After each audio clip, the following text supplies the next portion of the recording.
ഈ പാട്ടുമായിട്ട് ബന്ധപ്പെട്ട് ഭയങ്കര ധീരരോധനമായിരുന്നേ കാറിൽ. പക്ഷെ കോപ്പിറൈറ്റിൻ്റെ ഇഷ്യൂ കാരണം കേൾപ്പിക്കാൻ പറ്റില്ലാന്നേ. ധീര മൂവിയിലെ പാട്ടാണ് കേട്ടോ. പക്ഷെ അത് ഞാൻ മലയാളം പാട്ടാണ് കേട്ടോണ്ടിരുന്നത്. പക്ഷെ അയ്യോ എൻ്റെ തെലുങ്ക് പാട്ട് മലയാളത്തിൽ നശിപ്പിച്ച് കളഞ്ഞ് ഞാനിതിങ്ങനെ സഹിക്കുമെന്നും പറഞ്ഞിട്ട് ഭയങ്കര ബഹളമായിരുന്നു. അപ്പം നമ്മുടെ മലയാള സിനിമയുടെ കാര്യം ഒന്ന് ആലോചിക്ക്. എത്ര നല്ല നമ്മുടെ സിനിമ ഇവർ കൊണ്ടുപോയി നശിപ്പിച്ച് ഒരു മാതിരി തിരിഞ്ഞു പോലും നോക്കാത്ത രീതിയിലല്ലേ എടുത്തു വയ്ക്കുന്നത്. അതൊക്കെ പറഞ്ഞ് ഞങ്ങൾ അങ്ങോട്ടും ഇങ്ങോട്ടും പറിച്ചിലായിരുന്നു കേട്ടോ. ആള് മലയാളിയൊക്കെ തന്നെയാണ് കേട്ടോ. പക്ഷേ ജനിച്ചത് മാത്രമേ നാട്ടിലുള്ളൂ, ബാക്കി പഠിച്ചതും വളർന്നതും ഒക്കെ കർണാടകയിലാണ്. അപ്പോൾ ആൾക്ക് അറിയാൻ പാടില്ലാത്ത ഭാഷകളുമില്ല, എല്ലാ ഭാഷയും അറിയാം.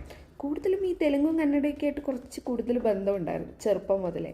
പക്ഷേ വിഷയത്തിൽ നിന്നെല്ലാം തെന്നി മാറി. ഒരു തീരെ രോദനത്തിൽ നിന്ന് തുടങ്ങിയ കഥയല്ലേ.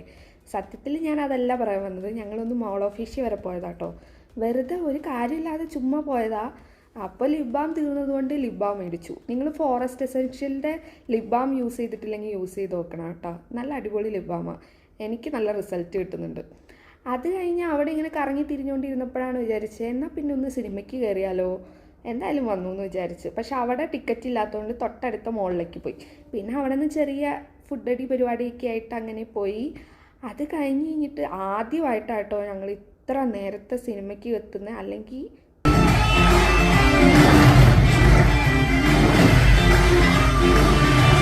അപ്പം ഈ സിനിമയാണ് ഞാൻ കണ്ടത്. പൈസ കൊടുക്കണമെന്ന് വിചാരിച്ച് ഇവർക്ക് ഇത്ര AC കൂട്ടിയിടേണ്ട ആവശ്യമുണ്ടോ എന്നാണ് ഞാൻ ആലോചിക്കുന്നത്. ഭയങ്കര തണുപ്പ്.